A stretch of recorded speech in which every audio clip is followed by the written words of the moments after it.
So a couple months ago, the world received a game that probably nobody could have ever expected to actually exist. I mean, for a while, this game was more of a fairy tale than it was an actual thing that you could buy. Every few years or so in the mid to late 2010s, everyone would get news on the development of said game, but then about a month later, there would not be a single word on it. Of course, I'm talking about the game Dead Island 2. For almost a decade since the release of the sequel Dead Island Riptide, fans had little to no word on how, or even if, this game was going to be a thing. We did get an announcement trailer on E3 2014, and to this day the trailer is still one of the most iconic and creative trailers that have ever been made. We also did get very few snippets of a gameplay review back when Jaeger was the development team behind Dead Island 2, but apart from that, there was nothing. So when we finally got news on the development process and how it's close to being finished in 2022, this time developed by Deep Silver Dam Buster, everybody, and I mean everybody, was hyped for this. I was hyped, you were hyped, your smoking hot grandma was hyped. This game was going to be huge.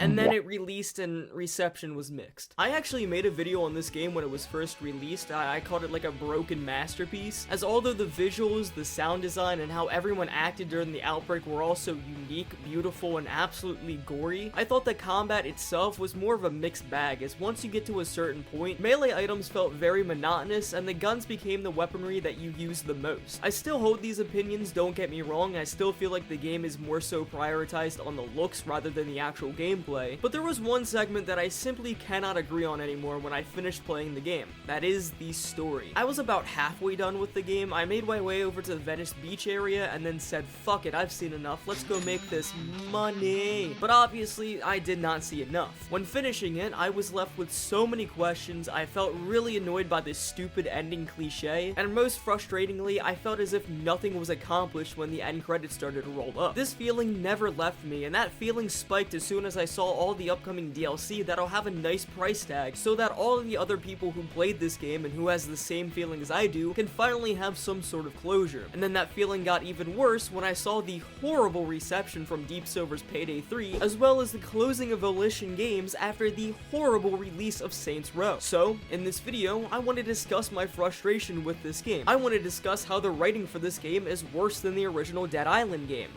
Somehow. I'm going to discuss it all. So, let's start from the beginning, shall we? The game first starts off at an evacuation point by the airport. By now, the virus first seen in Banoi is far different and has spread to the mainland of Los Angeles, California. There's also been natural disasters like earthquakes that have been limiting most of the military's actions to prevent the spread of the virus. Because of that, the military is now trying to get as many non-infected people out as a last-ditch effort, with the majority being just higher-class celebrities rather than everyday people. So with that, you get to see how all 6 playable characters attempt to get onto the last plane out of this hellhole. One is dressing up as an emergency responder, another is sneaking onto the plane by its landing gear, hell, one of them is just Little Pump trying to get in. Gucci gang will live on, trust me. During this cutscene, you can see how the military is trying to contain the virus, emphasis on trying. Like if you're on the line for the plane, you gotta get your temperature checked multiple times by military personnel. If you're on a bus and have been bitten in the ass by a zombie, well, you're going up in flames. If there's a celebrity with, an infected husband by chance, they can just stroll right in by bribing with money. But if there is an infection on the plane though, it will get shot down before it leaves the quarantine zone. And guys,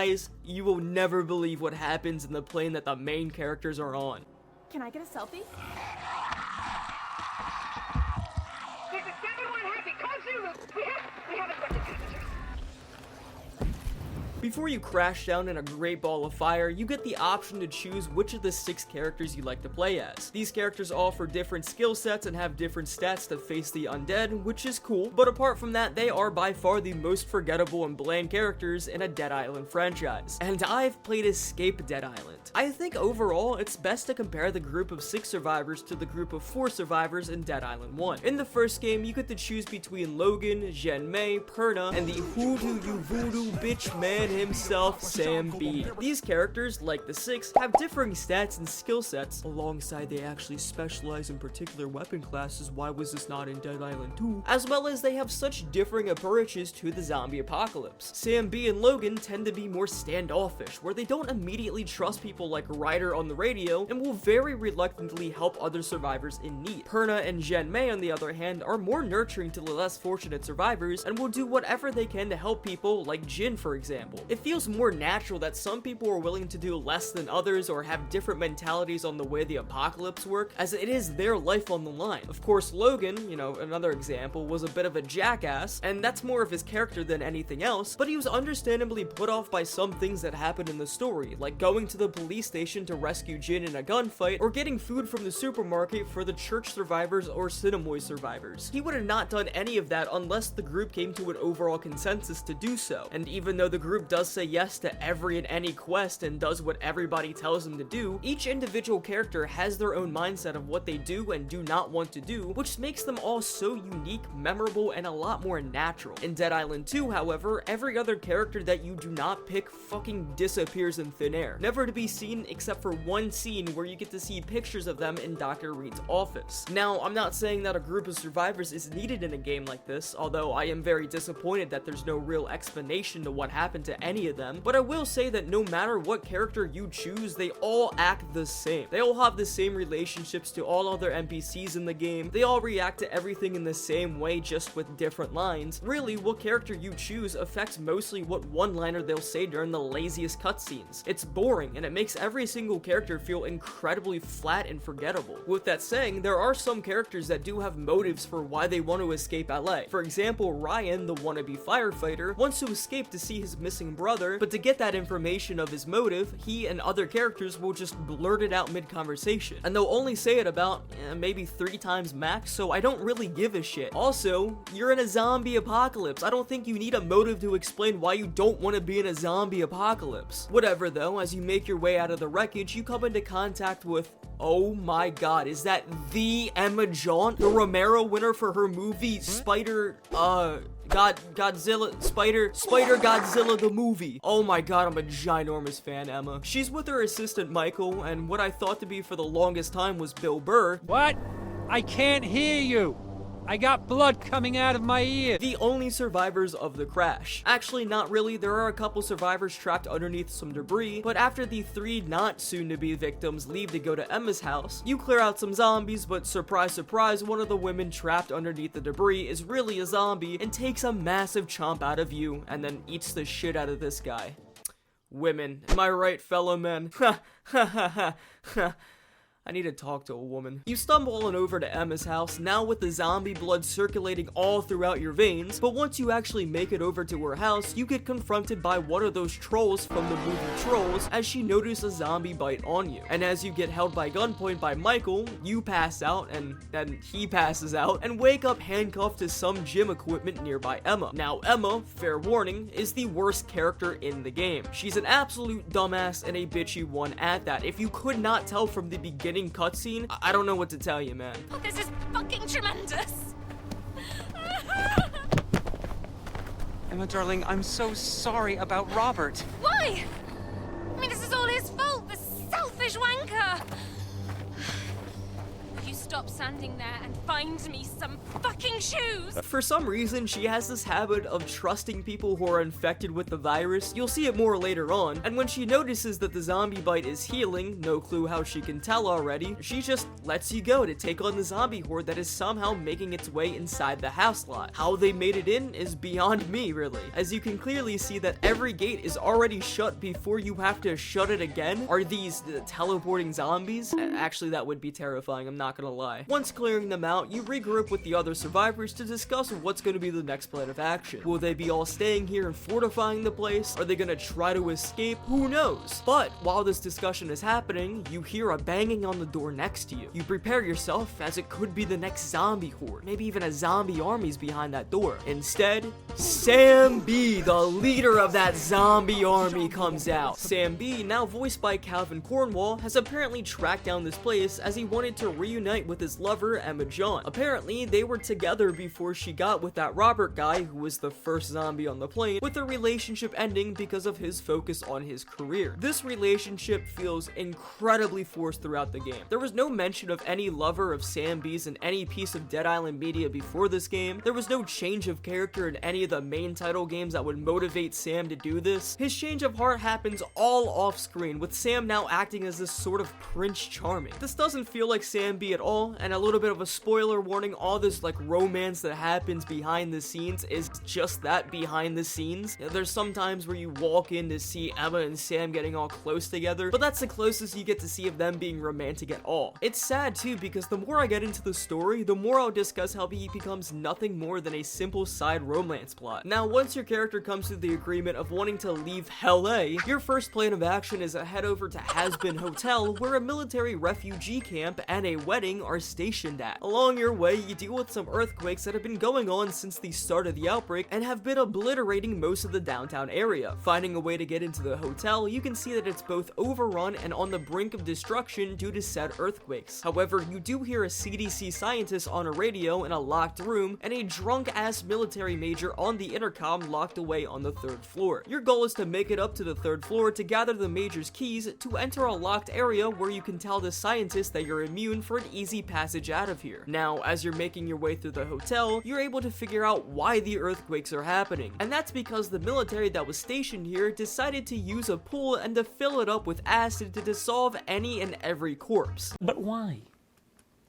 Why would you do that? Why would you do any of that? Now, I'm not a scientist or anything like that, but I've indeed watched Breaking Bad. In the first episode of the series, Jesse tries to dissolve Emilio in a bathtub, which causes the bathtub and everything beneath it to collapse. That's because ceramic, wood, metal, even concrete are able to be dissolved in strong enough acid. And if that fact is so common knowledge that a TV show on AMC could poke fun at that, how the fuck did not a single military personnel of one of the greatest armies in the world not realize this? What did they think would happen when you poured acid into a concrete pool and then mass pumped it into a metal and concrete sewer system? Does everybody in this game have a collective IQ of 3? You had a better chance of not caving in the entire city if you just burn the bodies in the pool. Bodies are flammable. Crazy thought, I know. And what's even crazier is that metal won't dissolve when heated up. Fuck, man, this gave me an aneurysm when I first played this game and found it out. What's even funnier though is that these earthquakes never really occur after this entire Has-Been Hotel occurrence. So once you discover how these earthquakes are happening, they just go away, I guess. Anyways, you come to figure out that the major on the intercom was talking to the bride of the wedding as the groom was dumped into a vat of acid. Oh my god, that is so gnarly. The bride, now infected with the virus, was also a bodybuilder after all, so she became what we know as a crusher or a thug zombie. And surprise, surprise, she crushes the shit out of the major. Took that bitch straight over to Pound Town. And as you gather the major's keys and go over to the radio to talk to the scientist, you get ambushed by the bride crusher zombie in what I believe is the best boss fight in the game. The atmosphere, the build up to introduce this type of zombie, and even the music during the fight were all so enjoyable and definitely the most memorable part of the game. But once dealing with her, wait, should I not misgender zombies? Is that zombophobic? Whatever. You introduce yourself to Dr. Reed, and he tells you to head over to the Ocean View Hotel, where you can get tested and evacuated from LA to create this cure. So it's up to you now to convince Emma's group to come with you to leave this place once and for all. Now, once you return to Emma's house, you talk to Emma, and she is reluctant at first to leave, but ultimately wants to do it. However, she believes Sam doesn't want to go anywhere due to his past experiences with Benoit, and Michael,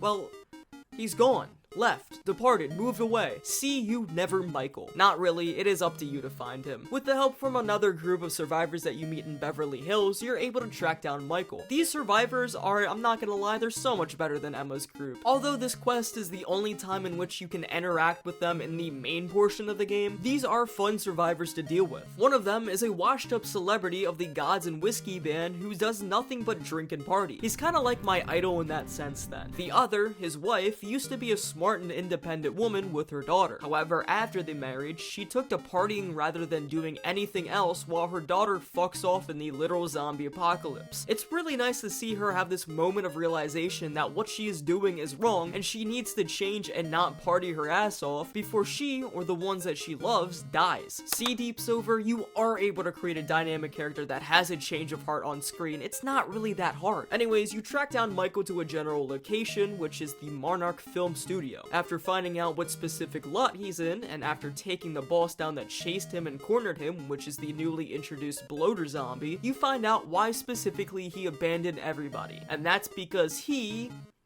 felt left out. That's right, after you and Sam B made your way into Emma's life, poor old Michael felt as if Mommy Emma wasn't giving him enough attention that he deserved in a zombie apocalypse. So he went out to get her beloved Romero trophy in the studio lot, and my god, these characters are so fucking dumb, it hurts my brain. After rescuing him, Michael makes his way back to the group as you make your way over to a house that has guns to defend the group, so you, Sam B, and Bill Burr try to scavenge it. But as you do, you're introduced to the Screamer zombie, which unfortunately kills Bill. Rest in peace, man. I loved your F is for Family show. However, you are able to get some guns now, so that's an absolute win in my book. After getting the guns, you ask Sam about going to the doctor. He obviously says no because of the events in Dead Island 1, which is understandable. From what he had to endure with the scientist over there potentially causing the virus, to how Ryder used the Ford to get a cure to his wife, it's understandable why he acts this way. But no matter, you both make your way back to Emma's house, and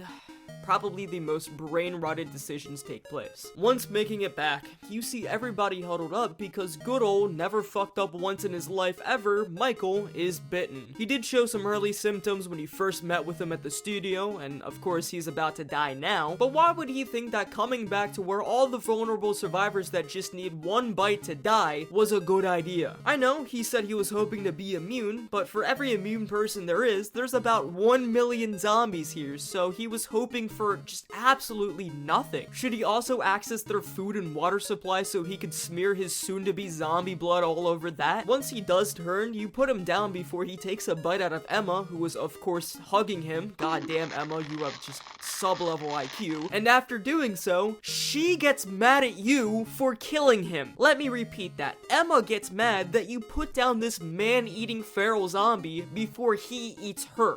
What? And if you didn't think that would get worse, it does, because after that, she decides to flat out kick you out of her house because, you know, Emma just sucks. I feel like, you know those brains from Futurama that come to Earth to make everybody stupid? Yeah, I feel like that's really what's going on in LA. It's not a zombie apocalypse, it's just a brain make you stupid apocalypse. Before you leave though, you do get the side conversation from the troll where she tells you that Emma doesn't mean what she says, and how before she became a celebrity, she was a young, sweet woman ready to help everybody. But Hollywood was the thing that corrupted her and made her into a bitch. And yeah, that's what Hollywood does, as you can see with all the celebrities in the game, like the Gods and Whiskey guys, a future celebrity that I'll talk about very soon, and with Emma, they all don't act like normal human beings, and they all definitely would become zombie chow the first day of the zombie apocalypse. I don't doubt that for a second. But maybe Deep Silver, maybe have that be implied with Emma's character. Show us little by little how she is a good person deep down with some subtle action she does, and not just outright told you by someone else. Makes me believe that the troll is nothing more than a dick rider. Now on your own with no group behind your back, you make your way to the Oceans District by the underground sewer. I know some people don't like sewer levels in game, but I don't mind it that much. Down here, you get introduced to a new type of zombie, the Suicider. This is my favorite zombie in any games like Dead Island and Dying Light. I love that eerie feeling of them still talking to you before they blow up. It almost makes me feel sad that they get blown up into a million meat chunks. Almost, I said. The explosions are, of course, amazing. Before you get blown up, though, you get saved by an underground hermit named Patton. Patton once served in the Gulf War as a helicopter pilot, but after his helicopter got downed, he was left with a hideous scar and has lived down here ever since. Although he's somehow more antisocial than a high school band kid, he's a pretty cool guy who just wants to help you out. He is timid about making his way back up to the surface, but later on, he does prove to be an actual smart and valuable character. Also, he has this massive horror movie collection, so every time I see him, all I can think about is James A. Janice with the kill count. He tells you that he's staying down here for the time being, so you make your way through the sewer to downtown LA. During your adventure, you come across a huge review about the virus. It doesn't die out. Even after a bunch of zombie corpses get dissolved in acid and fucking flushed down very stupidly, I cannot fathom that sheer stupidity. The virus, or the autophage, turns into this fleshy amalgamation that just keeps on growing. It's also learning to adapt to certain elements like fire, electricity, and acid. This is such a cool way to treat the virus, how there's never really a true way to stop it from growing. I love it. What I don't love, though, is before you make your way out of the sewer, you encounter this one group of people who seemingly tracked you down. You see, one thing I missed out on telling you is that you're not just immune like the original survivors of the first game. You at first obtain like this spidey sense power where you can detect when something is about to go bad. This could be a new zombie type or a disaster about to happen, any of those sorts. The people who confront you in the sewer have that same ability, however, they unlocked more powers. You and them are called the Newman. Get it? Because it's like,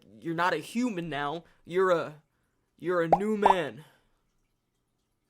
You're a new man. Out of nowhere, the leader of this group, this Conrad lady, pushes you into a pit of zombies to fulfill your true Newman power. This is where you get your Fury power, where you basically turn into a zombie that can heal from attacking other zombies. I don't like this group of Newman though. Clearing out the zombies, you leave the sewer and end up in Venice Beach. You rescue some survivors trapped in a restaurant who were just stoners and weightlifters. God, that's some true alpha men shit. Still hit those massive squats in the rain, sunshine, or when zombies are about to tear you from limb to limb. That's my top G. Just like the survivors in Beverly Hills, they play little roles in the main quest and are only there to help show you how to get to Ocean Avenue. But first, they ask you to clear out some mutated Crusher zombies who used to be this Jim Bros buddies. I'm now realizing this, but the structure of how you meet this group compared to the Beverly Hills group is the exact same. You want to go to somewhere else to find someone. When you get lost, you find and liberate this safe house that the survivors are trapped in. They ask you to do only one thing to help them, and once you do, you're on your way with them being pushed off to the side for only future side quests. I still like this group of survivors a lot more compared to Emma's group, but it's very disappointing how you meet this and the Beverly Hills group and just forget about them right afterwards. Anyways, the first zombie that you go after is already taken care of by my boy Patton. Holy shit, this is the first non-immune survivor that was able to take out a zombie on screen. Crazy to think of. I know my boy Cinemoy would not be taking any of those zombies at this point. Maybe he would, I don't know, he kinda ate shit in the beginning of the game. Patton figures out that these zombies are growing new organs in their bodies that allow them to mutate and become newer type of zombies. However, that's also their weak spot that can kill them fairly quickly, just like the bees in Dead Rising. After killing the second, now mutated fire zombie, good Doom reference by the way, you get a call from Emma where she gives you the most half-assed apology ever. It's almost like when a kid, I don't know, kicks you in the nuts or some shit, and then is forced to apologize to you with their mom right behind them. That's because that's exactly what happens with the troll lady forcing her to apologize to you.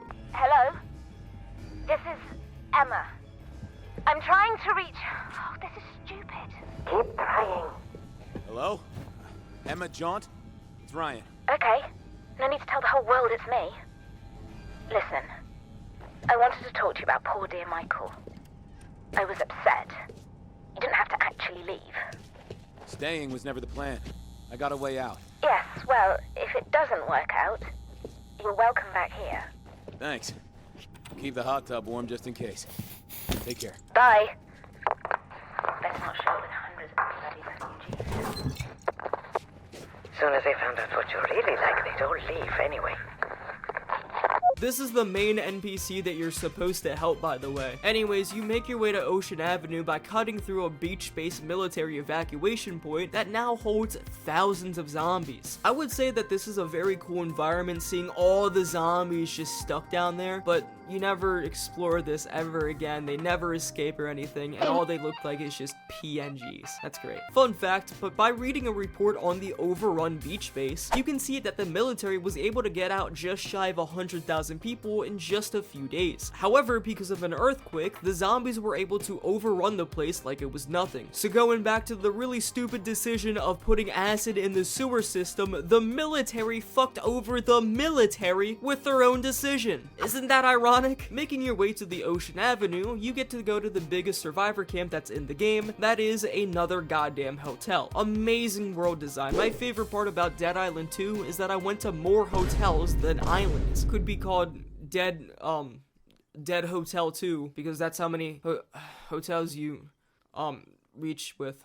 God, my script writing is not better than Deep Silver's. You do meet up with Dr. Reed, the CDC scientist who you were in contact with. He's the leader of this group that is quickly dying as they've run out of food, water, and are very low on meds. In fact, you can see early on Dr. Reed's priorities with how he handles the group, which is not at all, as well as how he babies and coddles his own daughter by not letting her go anywhere to help out. You also see this wannabe leader, Jimmy frickin' Montana, test Reed's leadership skills as a group would. Holy fuck, these characters are showing some realistic emotions in a time of crisis. Emma John's group could never. Anyways, to prove that you are, in fact, immune, I guess that zombie bite isn't really good enough proof, you make your way over to another part of the overrun military beach base to get a sample of your blood. It's pretty straightforward, not gonna lie. You don't really learn much other than the zombies aren't dead after all, but we already knew that. Then, you make your way over to the overrun and burned down pier to get Reed's computer to test the sample. Just like the military base, you don't necessarily learn all that much, but you are introduced to another zombie, that being the Butcher. I love how this zombie is introduced, how it climbs up the Ferris wheel to attack you. It's all so creepy. And if you don't like clowns, well, goddamn, you're shit out of luck, my friend. You also get this really cool cinematic of the pier collapsing. I just wanted to include it because why not? It's my channel, I do what I want. But anyways, you obtain the laptop, you gather your sample, and you're able to make it back to Dr. Reed's place. As you go to his place, you encounter Reed talking to the Conrad lady. Apparently, she knows and is very close to Reed and his daughter, which is named Tisha, and because of that, you start to question who exactly Dr. Reed is and why he's with someone who attempted to kill you. Before you can ask what he exactly knows, Jimmy freaking Montana shows up to tell Reed that Tisha is out on a food scavenge. Reed freaks out and sends you out to find her, which you do, and after questioning her about Conrad and Reed's relationship, you find out that she is the Conrad, who is kind of like the Steve Jobs of this universe. She also used to work with Dr. Reed in the CDC. She also tells you that you can use the scope, or otherwise known as just an Alexa, to contact Conrad directly by saying a secret password. These scopes are all around this entire game, usually in a safe zone, and serve absolutely zero purpose until the end game. That's because during the outbreak, the military shut off all internet access, so there can be no communication with the outside world. But saying a random password to a random piece of technology will override that because of plot purposes, of course. With the scope, you get new access to new type of collectibles, whether that is random facts relating to the virus or picked up conversations through other survivors. This scope gives you the location of Reed's secret lab and a picked up conversation between Reed and another Newman person named Noah. Apparently, Noah reached out to Reed about his immunity, and Reed treats him like how he treated you, like he was the cure to save humanity. But once you go over to his secret lab, you can see that he tried to,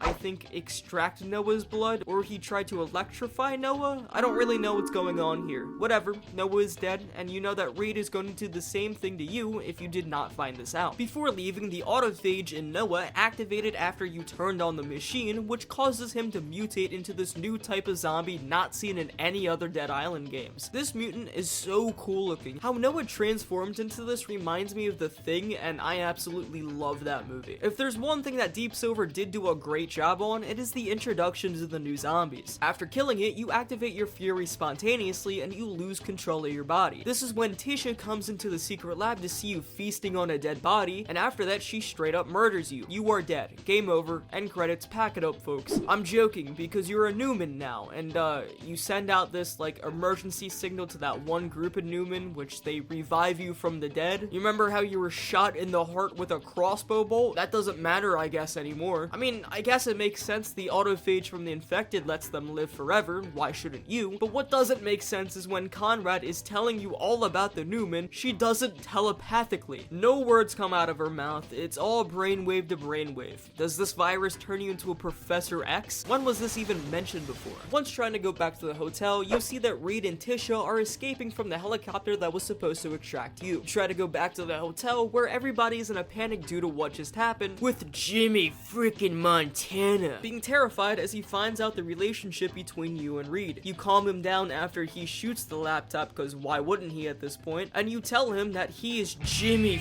freaking Montana, and that he needs to take assertion and be the leader of the group that he was meant to be. He does just that, and he even helps you by telling you that Reed went to Hollywood Boulevard. And at this point, it makes me wonder how the side characters in this game are 20 times more likable and more dynamic than any larger character that you've been with throughout most of the story. Like, even though he was a dick, Jimmy freaking Montana was just more scared than anything as the group was starving under Reed's leadership. He could have died at any moment, but now that he's the leader, he feels more respectable as a character. This is the Dead Island celebrity that I like, not Emma John. God, I hope to never see or hear from her ever again. Anyways, you give Emma John a call about how there's a ticket out of here, and now for some reason, she's ready to leave. Not before she tells the troll to make her and Sam be a sandwich. Little redemption happens though as the troll finally retaliates and beats the fuck out of the two over the radio, so good job, troll. Now we'll probably get a bit dirty, so nothing too expensive.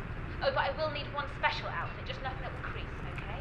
Oh, and I need you to pack some sandwiches. Sam, what do you want in your sandwiches? Pastrami. Extra pickle.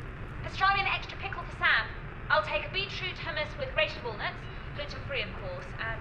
Enough! Pack your own mess. Make your own food. Clean your own mess. I have had enough to hear with you. Andrea, put that down. I'll keep you beetroot hummus. Ow! Don't throw your shoe at me. Nice arm, Andrea. Oh, so you think it's funny? I got another chocolate for you. Yeah. Ow! Sitting on the couch all day. Ow!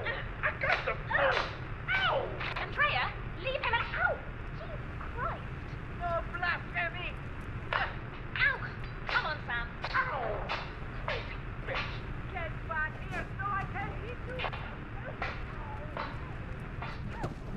Once going back there though, the troll tells you how Samby is turning her back to the old and more lovable Emma because she's leaving behind her house for family to stay at. Deep Silver, you were doing a good job with this side character, but that's not a redemption arc for Emma. I'm not gonna say that she's a good character because she's leaving behind her house in a zombie apocalypse. And Samby, well, he's done absolutely nothing throughout half this entire game. I know I said earlier in the video that I was gonna talk about Samby towards the end of this video, but I didn't because he doesn't really do anything. Between all that time of you leaving Emma's house to right now, Sam is not seen in this game, he is not mentioned, he does not even say a single voice line. This is such a waste of a character, which is really annoying too because they very much tried to hype him up when he first shows up in the beginning of the game. Also, we're about to wrap up this game, and by now I have the very serious question of what happened to the human enemies. Just about every zombie game or zombie movie include non-infected humans as antagonists. Some people just become a lot more defensive and standoffish and will attack you on sight, and others will take the lack of justice to their sick advantage. Hell, the first game of OG Dead Island includes so many raiders and so many other enemies who at one point do the most ungodly actions to one of your tag-along group members. If a game that came out in 2011 can include this type of writing of another side antagonist, why is there not a single trace of any human being turning on you and attacking you in this game? There couldn't have been a side plot of a bad group of people trying to prevent you from going to Ocean's District to meet up with Dr. Reed? That's just lazy. Anyways, you, Emma, and Sam B regroup in the sewers to meet up with Patton to fly you out of here, which he does agree to. But soon after, you all get split up due to the world's slowest door closing between you and the rest of the group. I swear to God, you had all the time in the world to just squeeze right through there. But anyways, throughout this time in the sewer, not much happens story-wise. All you try to do is regroup with Emma and the rest of the group, actually except for one thing, and that is when you're witnessing the group take on a handful of zombies, one of them jumps to the back of Sam and gets blood in his mouth. Lo and behold, once you all regroup and make it to Hollywood Boulevard, Sam collapses on the floor as he's infected with the virus. This is, after all, a totally new virus not related to the Bonoi virus, so Sam is not immune to this. But my question is, when did he get infected? I know some people would say it's because of the zombie blood in its mouth, but that's not right at all. Because during the cutscene where you guys get split up, Sam is already showing symptoms of an infection, and when you touch him, you get that spidey sense as if he's about to turn. There's no bite mark or anything, not even after he tells everybody about his infection. Why is this the second major character to get infected with a virus off screen? This is just lazy, as you could have easily said that he got infected during the fight scene, but no. It's just, oh, well, now Sam B is infected because I fucking said so. I'm Deep Silver, I can do whatever I want. And this shit is so apparent in this game, and it's just, it's annoying. Once telling Emma that he needs to be put down when he turns, she does the very natural thing of cuddling up next to him because she doesn't know how to learn how to take down an infected person. You make your way over to the CDC secret lab where you, oh my fucking god, I hate this game, where you see Dr. Reed in the same contraption Noah was in, but now he's infected due to something happening off screen. This is now the third character to get infected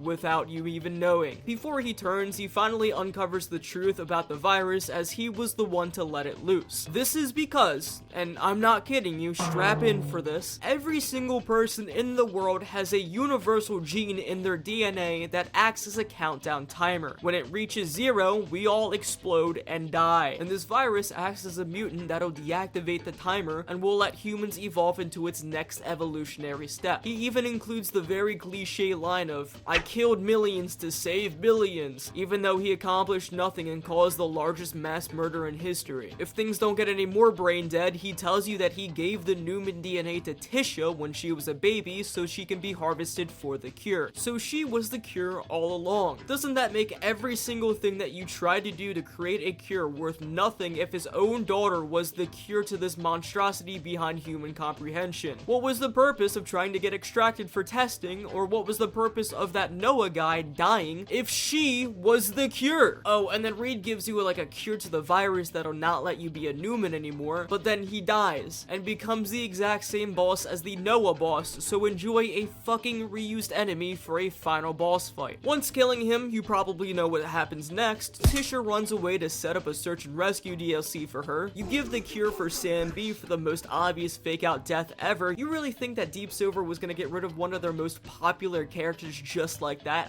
And after everybody leaves, you decide to stay in LA to tie up loose ends with Tisha and Conrad's group, who really did nothing throughout this entire game except for being in like 4 scenes? Yeah, 4 scenes throughout the entire game. And that's the Dead Island 2 story for you all. I have no words for this story. This game was in development hell for close to a decade, and this is what they came up with? A very rushed story that had more plot holes than anything else? This is embarrassing, but I'm not gonna lie, I'm not surprised. Deep Silver has been on quite a losing streak recently with their games, and the writing here looks incredibly similar to that of the stinker of Saints Row. They didn't give a shit about the characters or the plot or anything like that. The only times that they cared about the writing was to make it hip and trendy, like what us Gen Zers would say. How do you do, fellow kids? I also believe that this game could have been titled something like Zombie and Zombie LA, something like that, okay? I've not come up with a good title, but this could not have been a Dead Island 2. If Sam B was not in this game, I would have not believed for a second that this was a Dead Island game. New scenery, no returning characters except for Sam B, no mention of Benoit. This is not even the same virus from Benoit. And fuck me, man, that's not even Sam B. This was just another survivor in the game who does nothing but want to get into the pants of Emma while sitting on his ass in her house. He is shown in the first act of the game, and then at the very final part. Everything else in between, I didn't even think about him because he meant nothing to the story. Instead, all I had to deal with was a lot of the characters who were just the most forgettable, bland pieces of shit to ever exist. I don't know, man, I could be salty, fuck, I will admit that I have a bias against this game. But that's because Dead Island 1 and Riptide has been a part of me for so long in my life. The original game came out when I was 8 years old. I fell in love with it immediately, but I had to wait until I was 20 to get something that felt like it could be released when I was 14. Now, I'm not gonna lie and say that Dead Island 1 and Riptide had the best written story of all time. There was a lot of plot holes in that, like in Dead Island 1, there was that one girl in Cinemoy's group that never gets explained or shown and then dies in like 2 scenes later. And then in Riptide, there's Harlow.